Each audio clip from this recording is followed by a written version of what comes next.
السلام علیکم ورحمۃ اللہ وبرکاتہ۔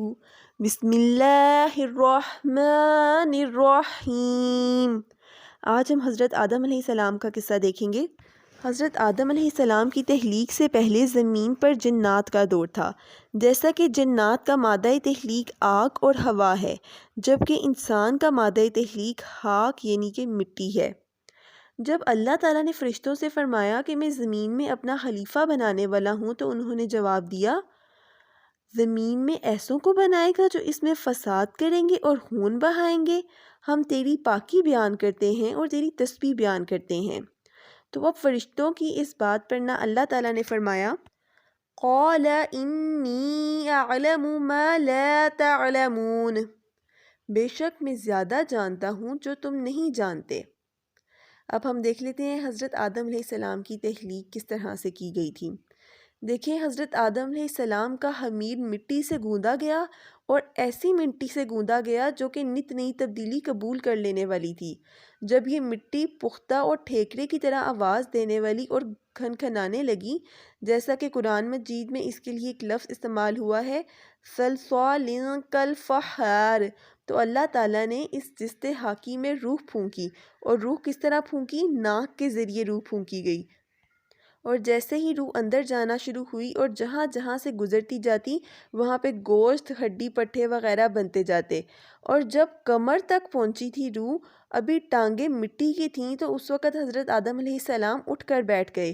تو اللہ تعالیٰ نے اس پر فرمایا، وَكَانَ الْإِنسَانُ عَجُولًا، اور انسان جلد باز ہے۔ اب ہم دیکھتے ہیں حضرت آدم علیہ السلام اور فرشتوں کا امتحان۔ دیکھیں، جب اللہ تعالیٰ نے حضرت آدم علیہ السلام کو اپنا خلیفہ بنایا اور انسان کو اشرف المخلوقات کا درجہ دیا، فرشتوں کی اس بات پر کہ ہم تیری پاکی اور تسبیح بیان کرتے ہیں، اللہ تعالیٰ نے اپنے ارادے کی حکمت کے اظہار کے لیے حضرت آدم علیہ السلام کو پھر کچھ نام سکھائے، جیسا کہ قرآن مجید میں آیا ہے، وَعَلَّمَ آدَمَ الْأَسْمَاءَ، اور سکھائے ہم نے آدم کو نام۔ اب دیکھیں، اس بارے میں مفسرین کرام کا اختلاف ہے کہ یہ کیا نام سکھائے گئے تھے۔ کچھ کا کہنا ہے کہ یہ انواع و اجناس کا علم ان کو دیا گیا تھا، اور کچھ کا کہنا ہے کہ انسانی ضرورت کی تمام چیزوں کے نام ان کو سکھائے گئے تھے۔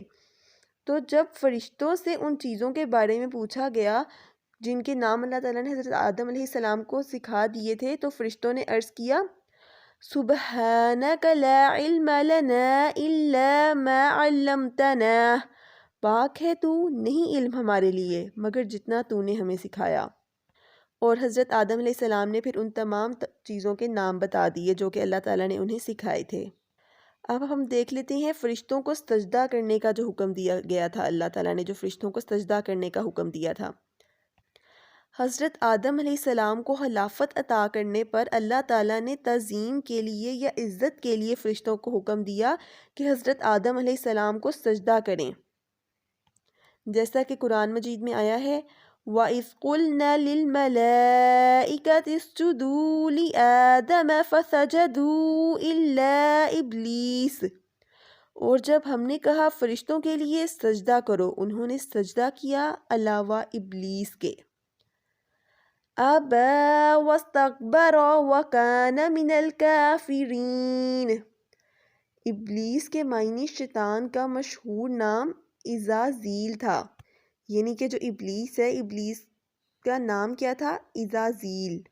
جیسا کہ میں نے آپ کو بھی پیچھے اس قصے کے شروع میں بتایا تھا کہ زمین پر پہلے جنوں کی حکومت ہوا کرتی تھی، تو اس کے بعد پھر اللہ تعالیٰ نے فرشتوں کو حکم دیا کہ ان جنوں کو یہاں سے مار بھگایا جائے۔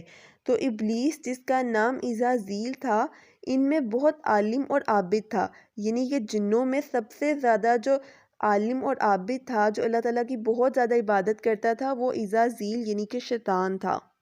جب فرشتوں نے اس زمین سے اللہ تعالیٰ کے حکم کے مطابق تمام شیطانوں کو، تمام جنوں کو مار بھگایا، تو یہ جو عزازیل تھا، جو کہ بہت عالم اور عابد تھا، یہ بچ گیا اور فرشتوں کے ساتھ رہنے لگا، اس طمع میں کہ تمام جنات کی جگہ صرف میں زمین پر رہوں گا، عبادت میں کوشش کرتا رہا، اور خلافت ارض کی طمع میں رہا کہ اس کو یہ لالچ تھی کہ اس زمین پر خلیفہ میں بن جاؤں۔ جب اللہ تعالیٰ نے حکم دیا کہ حضرت آدم علیہ السلام کی نسبت خلافت ظاہر ہوئی، یعنی کہ حضرت آدم علیہ السلام کو زمین کا خلیفہ بنایا گیا، تو جو ابلیس تھا نا وہ بہت زیادہ مایوس ہو گیا اور حسد کرنے لگا۔ اور بعض مفسرین کرام فرماتے ہیں کہ اس زمین پر یا اس کائنات میں سب سے پہلے جو گناہ ہوا تھا وہ حسد تھا، جو کہ ابلیس نے حضرت آدم علیہ السلام پر کیا تھا، اور کہا تھا میں اس سے بہتر ہوں، تو نے مجھے آگ سے پیدا کیا اور اس سے مٹی سے بنایا ہے۔ یعنی کہ جو ابلیس تھا اس کو خود پر بہت زیادہ فخر تھا کہ مجھے اللہ تعالیٰ نے آگ سے بنایا ہوا ہے، لیکن حضرت آدم علیہ السلام کو اللہ تعالیٰ نے مٹی سے بنایا ہے، یعنی کہ وہ خود کو سپیریئر سمجھتا تھا۔ لیکن جب اللہ تعالیٰ نے حضرت آدم علیہ السلام کو اس زمین کا خلیفہ بنا دیا تو وہ حضرت آدم علیہ السلام سے حسد کرنے لگا کہ میں تو حضرت آدم علیہ السلام سے سپیریئر ہوں، مجھے تو آگ سے بنایا گیا ہے، جبکہ حضرت آدم علیہ السلام کو تو مٹی سے بنایا گیا ہے۔ ان شارٹ یہ کہ جو ابلیس تھا، جو شیطان تھا، وہ کہتا تھا کہ میں تو حضرت آدم علیہ السلام سے سپیریئر ہوں، ان سے افضل ہوں، تو میں ان کو سجدہ کیوں کروں؟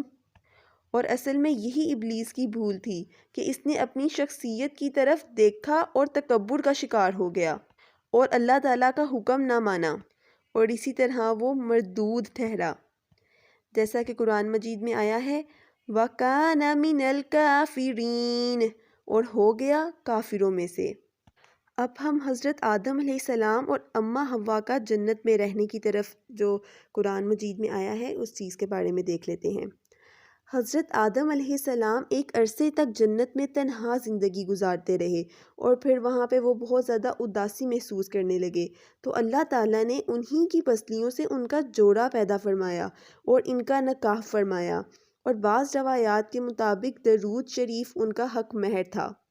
اور اس کے بعد اللہ تعالیٰ نے حکم دیا، جیسا کہ قرآن مجید میں آیا ہے اور ہم نے کہا اے آدم علیہ السلام تو اور تیری بیوی جنت میں رہو، اور تم دونوں اس درخت کے پاس نہ جانا، اور تم دونوں اس سے کھاؤ با فراغت جہاں سے تم چاہو، اور تم دونوں اس درخت کے قریب نہ جانا اور نہ ظالمین میں سے ہو جاؤ، ورنہ تم ظالمین میں سے ہو جاؤ گے۔ یعنی کہ اللہ تعالیٰ نے حضرت آدم علیہ السلام کو کہا کہ تم اور تمہاری بیوی جنت میں رہو اور جہاں سے مرضی کھاؤ پیو، لیکن اللہ تعالیٰ نے ان کے اوپر ایک ریسٹرکشن رکھ دی۔ کیا ریسٹرکشن تھی وہ؟ کہ آپ دونوں نے اس درخت کے قریب نہیں جانا، اگر آپ اس درخت کے پاس جائیں گے یا اس کا کوئی پھل وغیرہ کھائیں گے تو آپ ظالمین میں سے ہو جائیں گے۔ اب یہ کون سا درخت تھا جس کا پھل کھانے سے یا جس کے قریب جانے سے اللہ تعالیٰ نے منع کیا تھا؟ اس کے متعلق نہ مفسرین کرام کے کئی قول ہیں۔ بعض کا کہنا ہے کہ وہ انگور کا درخت تھا، بعض کا کہنا ہے کہ انجیر کا تھا، اور بعض کہتے ہیں کہ گندم کا تھا وہ درخت۔ اب ہم دیکھ لیتے ہیں ابلیس کا مکر۔ اب ابلیس کو نا ایک موقع مل گیا، یا یہ کہہ سکتے ہیں کہ ابلیس کے ہاتھ میں ایک موقع آ گیا، اور اس نے حضرت آدم علیہ السلام اور اماں حوا کے دل میں یہ وسوسہ ڈالا کہ یہ شجر شجر خلد ہے، یعنی کہ اگر تم اس کا پھل کھاؤ گے تو ہمیشہ کے لیے اس جنت میں رہ جاؤ گے، اور قسمیں کھا کر ان کو اس چیز کو باور کرایا کہ میں تمہارا خیر خواہ ہوں۔ یہ سن کر حضرت آدم علیہ السلام حکم الہی کو فراموش کر کے درخت کا پھل کھا لیا، اور جیسے ہی انہوں نے اس درخت کا پھل کھایا تو کھاتے ہی ان دونوں سے جنت کا لباس اتر گیا۔ بعض کہتے ہیں کہ اس سے پہلے انہیں سطر کا شعور نہ تھا، اب درختوں کے پتے لے کر اپنے جسموں پر جوڑنے لگے تاکہ وہ اپنی شرمگاہوں کو چھپا سکیں۔ اب ہم دیکھ لیتے ہیں حضرت آدم علیہ السلام کا حل سے نکلنا، یعنی کہ جب حضرت آدم علیہ السلام کو جنت سے نکال کر اس دنیا میں بھیج دیا گیا تھا، جیسا کہ قرآن مجید میں آیا ہے اور ہم نے کہا اتر جاؤ، بعض تمہارا بعض کے لیے دشمن ہے، اور تمہارے لیے زمین میں ٹھکانہ ہے اور فائدہ ہے ایک مدت تک۔ جیسا کہ اللہ تعالیٰ نے حضرت آدم علیہ السلام اور اماں حوا کو کہا کہ میں نے تم دونوں کو منع نہیں کیا تھا، تم دونوں بھول بیٹھے کہ میں نے تمہیں کیا کہا تھا؟ تو پھر اس کے جواب میں قرآن مجید کی آیت ہے کہ حضرت آدم علیہ السلام اور اماں حوا نے کہا اے ہمارے رب، ہم نے اپنے نفسوں پر ظلم کیا، اور اگر تو نے ہمیں نہ بخشا اور نہ رحم کیا تو ہم گھاٹا پانے والوں میں سے ہو جائیں گے۔ اور پھر حضرت آدم علیہ السلام نے اپنے رب سے سیکھے ہوئے کلمات سے جب توبہ کی تو ان کی توبہ قبول ہوئی، اور اللہ تعالیٰ نے انہیں زمین پر اترنے کا حکم دیتے ہوئے فرمایا، جس آیت کا مفہوم کچھ یوں ہے کہ پس بس جب بھی میری طرف سے تمہارے پاس ہدایت آئے تو جو کوئی اس کی پیروی کرے گا بس نہیں کوئی خوف ہوگا اوپر اس کے اور نہ ہی وہ گمراہ ہوں گے۔ اب دیکھیں حضرت عبداللہ بن عباس رضی اللہ تعالیٰ عنہ کی روایت میں آتا ہے کہ حضرت آدم علیہ السلام ہندوستان کی سرزمین شرق الہند میں اترے تھے اور حضرت اماں حوا رضی اللہ تعالیٰ عنہ کا نزول جدہ میں ہوا تھا۔ اور ایک روایت کے مطابق حضرت آدم علیہ السلام نے جنت سے دنیا میں اترتے ہوئے دونوں ہاتھ اپنی زانوں پر رکھے تھے، سر دونوں زانوں کے درمیان تھا اور گردن نیچے کر رکھی تھی، اور ابلیس نے دونوں ہاتھوں کی انگلیوں کو پنجہ بنا کر ان دونوں کو اپنی کھوک پر رکھا تھا اور سر آسمان کی طرف بلند کر کے متکبروں کی طرح نیچے اترا تھا۔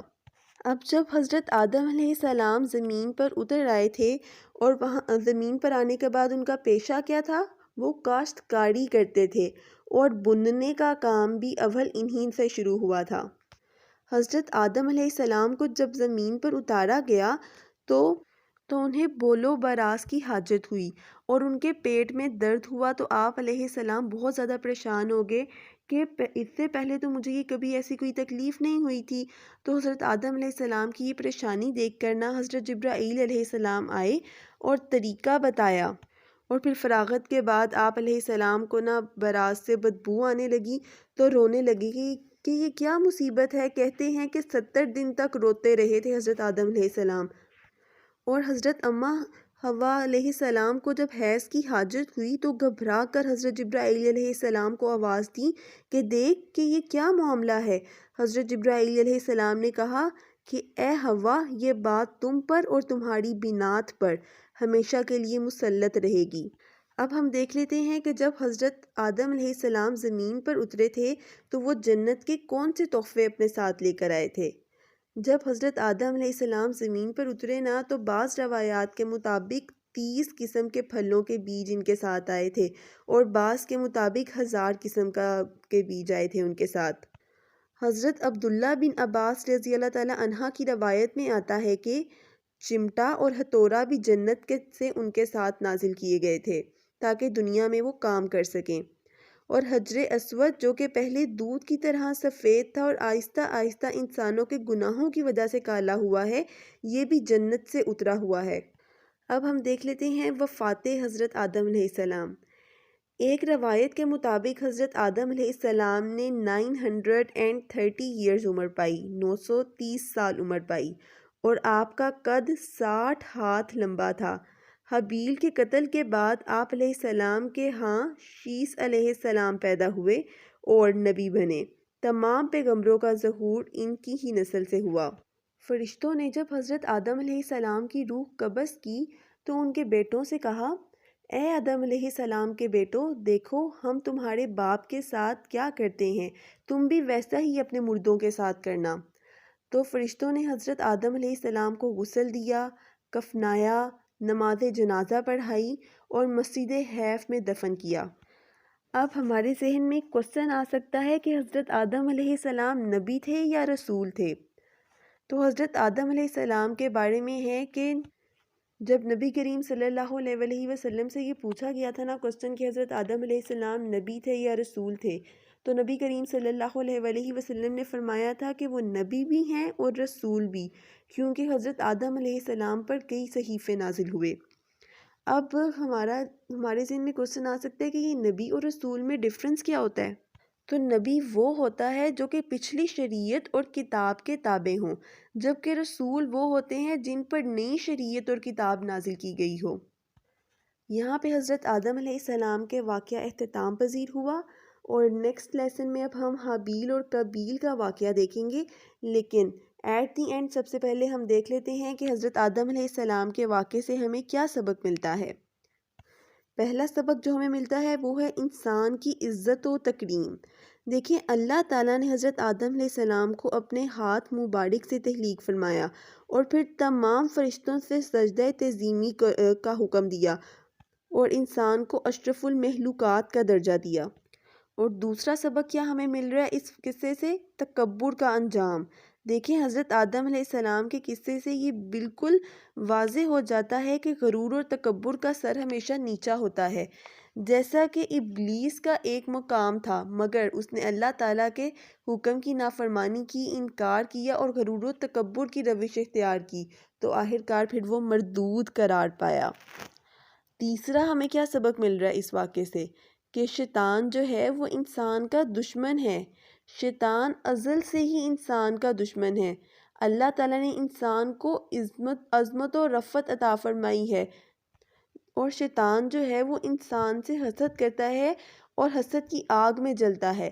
حضرت آدم علیہ السلام کو سجدہ نہ کر کے وہ مردود قرار پایا، تو اللہ تعالیٰ سے اس نے مہلت مانگی کہ قیامت تک آنے والے انسانوں کو گمراہ کروں گا، لہٰذا وہ انسان کو برائی، بے حیائی، تکبر، جھوٹ، لالچ، ہوس، کینہ، بغض جیسی بے شمار بد اخلاقیات کی طرف ترغیب دیتا ہے، اور انسان کو گمراہ کر کے جہنم کی طرف لے کے جانے کی کوشش کرتا ہے، اور یہی اس کا اولین مقصد ہے۔ جیسا کہ قرآن مجید میں ایک جگہ پر آیا ہے جس کا مفہوم کچھ یوں ہے کہ شیطان نے اللہ تعالیٰ سے جب مہلت مانگی تھی تو شیطان نے کہا تھا کہ میں تیرے بندوں کے آگے سے، پیچھے سے، دائیں سے اور بائیں سے آؤں گا اور ان کو بھٹکاؤں گا۔ اب دیکھیں اس نے اوپر اور نیچے کا نہیں کہا کہ میں اوپر سے آؤں گا، نیچے سے آؤں گا، تب ہمارے پاس اوپر کا راستہ اور نیچے کا راستہ اس نے حال ہی چھوڑ دیا۔ اب اوپر کا راستہ کون سا ہے؟ دعا کا راستہ۔ نیچے کا راستہ کون سا ہے؟ سجدے کا راستہ۔ تو اب ہمیں چاہیے کہ ہم سجدہ اور دعا ان دونوں چیزوں کو تھام کر رکھیں اور اللہ تعالیٰ سے اپنا کنیکشن سٹرونگ